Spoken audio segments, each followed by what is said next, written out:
اعوذ باللہ من الشیطان الرجیم بسم اللہ الرحمن الرحیم۔ سورۃ المجادلہ، یہاں پہ ایک نوٹ کر لیجئے کہ ان میں مسبحات کی ترتیب اس طرح ہے۔ ایک مسبحات میں سے ام المسبحات سورہ حدید، پھر ایک ہے بغیر مسبح تسبیح کے، پھر ایک صورت آئے گی پھر مسبحات میں سے سورہ حشر، پھر ممتحنہ آ جائے گی بغیر تسبیح کے۔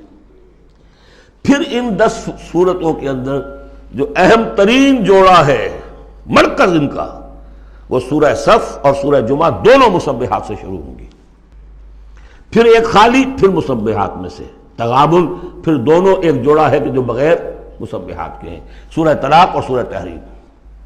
مرکز کیا ہے ان کا 10 میں سے؟ 4 ادھر 4 ادھر، درمیان میں سورہ صف، سورہ جمعہ۔ یہ سورہ مبارکہ جو ہے، اب اس کا اصل مضمون کیا ہے وہ پہلے سمجھ لیجئے، پھر ہم شروع کرتے ہیں۔ اس میں شروع میں تو ایک ضمنی طور پر سمجھیے، معاشرتی معاملات میں سے، آئلی قوانین میں سے خاص بات ہے جس کے لیے یہاں 4 آیتیں غالباً آئی ہیں۔ اس کے بعد جو سورہ حدید کا مرکزی مضمون تھا، اللہ کا دیا ہوا نظام عدل و قسط قائم کرنا، اب ظاہر بات ہے کہ اس کی جد و جہد کے لیے ایک حزب اللہ درکار ہے۔ ایک آدمی تو یہ کام نہیں کر سکتا۔ ایک آدمی کر سکتا تو حضرت موسیٰ علیہ السلام پر وہ حسرت کیوں طاری ہوتی ہے جب پوری قوم نے جواب دے دیا تھا فَاذْهَبْ أَنْتَ وَرَبُّكَ فَقَاتِلَا إِنَّا هَاهُنَا قَاعِدُونَ۔ ایک نہیں 4 تھے، وہ حضرت موسیٰ بھی تھے، حضرت ہارون بھی تھے۔ رب انی لا املک الا نفسی واخی فافرق بیننا وبین القوم الفاسقین، یاد ہے یا نہیں؟ پھر 2 اور تھے، پھر ان کے یوشع ابن نون بھی تھے اور کالب بن یفنہ بھی تھے، 4 تھے۔ لیکن 4 سے تو نہیں ہوتا، جماعت چاہیے نظام کو بدلنے کے لیے، باطل کو کہ جڑ کو اکھیڑنے کے لیے۔ وہ جماعت جو ہے حزب اللہ کہلاتی ہے۔ لیکن ظاہر بات ہے شیطان بھی بیٹھا نہیں رہے گا۔ It is not going to take it lying down۔ ٹھیک ہے، آپ کو واک اوور دے دے گا، جائیے جی آپ چلا اپنا دین حق قائم کر لیجئے۔ شیطان اور شیطان کا لاؤ لشکر، اس کے چیلے چانٹے، اس کے ایجنٹ، وہ ہے حزب الشیطان۔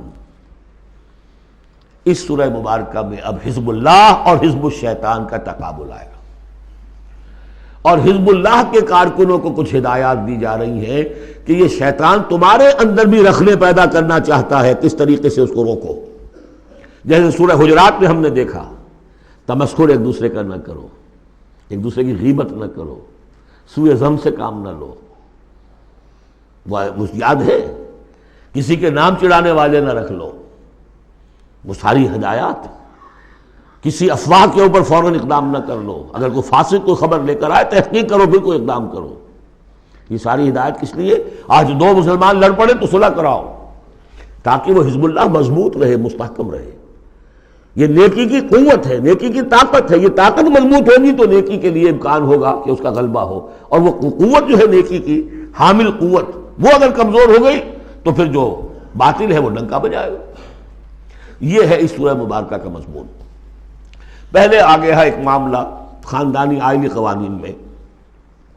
بسم اللہ الرحمن الرحیم۔ قد سمع اللہ قول التی تجادلک فی زوجہا۔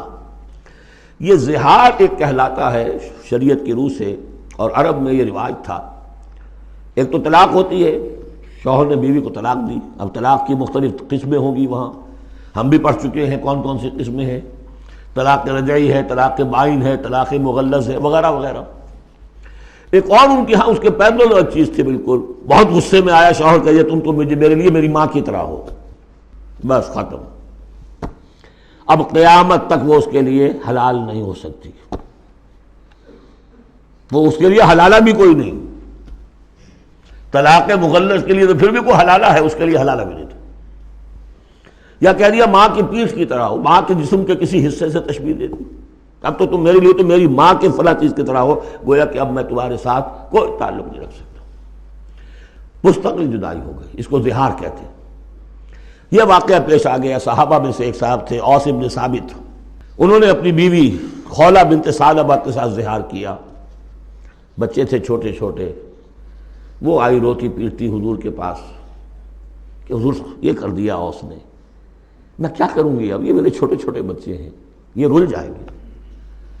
حضور نے کہا میں تو میرے پاس تو کوئی ابھی قرآن میں کوئی حکم نہیں آیا ہے، میں کیا بتاؤں تمہیں، جب تک کہ قرآن کی طرف سے وحی نہ آئے میں کچھ نہیں بتا سکتا۔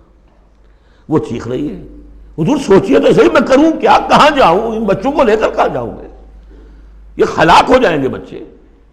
اور پھر کبھی کہے اے اللہ بھیج جلدی سے کوئی میرے لیے راستہ بھیج۔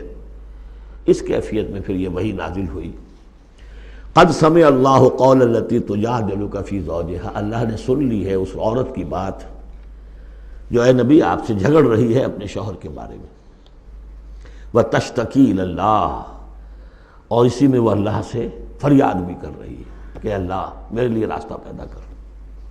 واللہ یسمع تحاورکما، اور اللہ سن رہا تھا اے نبی آپ کے اور اس کے مابین جو گفتگو ہو رہی تھی، جو کنورسیشن ہو رہی تھی۔ واللہ یسمع تحاورکما ان اللہ سمیع بصیر، اللہ سمیع ہے، سب کچھ سننے والا، بصیر ہے، سب کچھ دیکھنے والا۔ لہذا اب اس خولہ بنت ثعلبہ کی اس فریاد پر اللہ تعالیٰ کی طرف سے جو رحمت کا دریا جوش میں آیا، مستقل قانون کی حیثیت سے قانون شریعت میں یہ چیز شامل کر دی گئی۔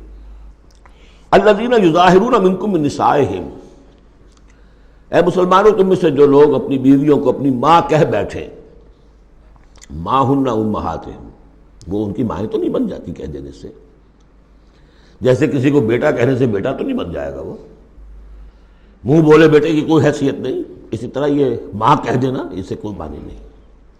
ان امہاتہم الا اللہ ولدنہم، ان کی مائیں تو وہی ہیں جنہوں نے انہیں جنا ہے۔ وانہم لیقولون منکرا من القول والزورا، یقیناً جو بات کہہ رہے ہیں وہ جھوٹی ہے اور بہت ناپسندیدہ بات ہے۔ وَإِنَّ اللَّهَ لَعَفُوٌّ غَفُورٌ، اللہ تعالیٰ عفو ہے، معاف فرمانے والا ہے اور غفور ہے، بخشنے والا ہے۔ چونکہ ابھی تک یہ رواج تھا، چل رہا تھا، لہذا اگر اوس سے یہ بات ہو گئی ہے تو اللہ معاف کرے گا انہیں، اور جس سے بھی ہوئی ہے اس وقت اللہ معاف کرے گا، لیکن اب جو ہے قانون آ رہا ہے۔ وَالَّذِينَ يُظَاهِرُونَ مِن نِّسَائِهِمْ ثُمَّ يَعُودُونَ لِمَا قَالُوا، وہ لوگ کہ جو اپنی بیویوں کو اپنی ماں سے یا اپنی ماں کے جسم کے کسی حصے سے تشبیہ دے بیٹھے اور پھر وہ لوٹنا چاہیں، اعادہ کرنا چاہیں لما قالوا، جس بات کو انہوں نے کہا تھا اس سے واپس آنا چاہیں، فَتَحْرِيرُ رَقَبَةٍ مِّن قَبْلِ أَن يَتَمَاسَّا، تو ایک غلام کو آزاد کرنا ہوگا اس سے پہلے کہ وہ آپس میں ایک دوسرے کو مس کریں۔ ذَلِكُمْ تُوعَدُونَ بِهِ، گویا کہ کفارہ بتا دیا اللہ تعالیٰ نے، اس کا کفارہ ادا کرو اور بس بات ختم۔ ذالکم توعظون، یہی ہے جس کا کہ تمہیں واعظ کہا جا رہا ہے، نصیحت کی جا رہی ہے، ہدایت دی جا رہی ہے۔ واللہ بما تعملون خبیر، اور جو کچھ تم کر رہے ہو اللہ اس سے باخبر ہے۔ فمن لم یجد، تو جو کوئی نہ پائے، کوئی غریب آدمی ہے جس سے کہ یہ حرکت ہو گئی ہے اور وہ ایک اب اس کے پاس کوئی غلام نہیں ہے، اب غلام خریدے پھر آزاد کرے، اس کے پاس پیسہ نہیں ہے، فمن لم یجد فصیام شہرین متتابعین من قبل یتماسا، جس کے پاس نہ ہو یہ اتنی مقدرت تو وہ 2 مہینوں کے روزے رکھے متواتر لگاتار، اس سے پہلے کہ وہ آپس میں ایک دوسرے کو چھوئیں۔ اب یہ بھی بہت سخت سزا ہے، 2 مہینے کے روزے متواتر، بیچ میں کوئی چھوٹے نہ۔ فمن لم یستطع، ایسا بھی ہو سکتا ہے کسی میں اتنی ہمت نہ ہو، کوئی اتنا ضعیف ہے، کوئی بیمار ہے، کسی کو ڈائبٹیز ہے، کچھ اور ہے، وہ روزے نہیں رکھ سکتا۔ فمن لم یستطع فاطعام 60 مسکینا، تو 60 مسکینوں کو کھانا کھلانا، ایک روز کی روزی جو ہے، اور وہ ہو بھی من اوسط ما تطعمون اہلیکم، وہ کھانا ہوگا جو تم اپنے اہل و عیال کو کھلاتے ہو، وہ اوسط کھانا۔ ذالک لتؤمنوا باللہ ورسولہ، یہ اس لیے ہے تاکہ تم یقین کرو اللہ پر، اس کے رسول پر۔ میں کافی عرصے تک اور کافی تلاش بھی میں نے کیا کہ اس کا مفہوم کیا ہے، یہ تمہیں دیا جا رہا تاکہ تم ایمان رکھو اللہ پر، اس کے رسول پر، کیا مطلب ہوا؟ بات سمجھ میں آ گئی۔ واقعہ یہ کہ جب کوئی شخص کفارہ ادا کرتے ہوئے یہ سختی جھیلتا ہے اس خیال کے ساتھ کہ اللہ کا قانون ہے، تو اس کے ایمان میں اضافہ ہوتا ہے، یقین بڑھے گا، اس کو مشقت کر رہا ہے۔ جیسے کہ ایمان سے عمل صالح پیدا ہوتا ہے، عمل صالح سے بھی ایمان پیدا ہوتا ہے۔ یہی بات سورہ حجرات میں ہم دیکھ آئے تھے، یمنون علیک ان اسلموا قل لا تمنوا علی اسلامکم بل اللہ یمن علیکم ان ہداکم للایمان ان کنتم صادقین. ایمان کے راستے پر اللہ تمہیں لے آیا ہے، اسلام میں داخل ہو گئے ہو تو ایمان تک بھی پہنچ جاؤ گے، اور یہ اللہ کا بڑا احسان مانو. تو فرمایا ذالک لتؤمنوا باللہ ورسولہ، یہ اس لیے ہے تاکہ تم ایمان پوری طرح تمہارے اندر ایمان اور راسخ ہو جائے اللہ پر اور اس کے رسول پر. وتلک حدود اللہ، یہ اللہ کی حدود ہے. وللکافرین عذاب علیم، اور کافروں کے لیے بہت دردناک عذاب ہے. صدق اللہ العظیم.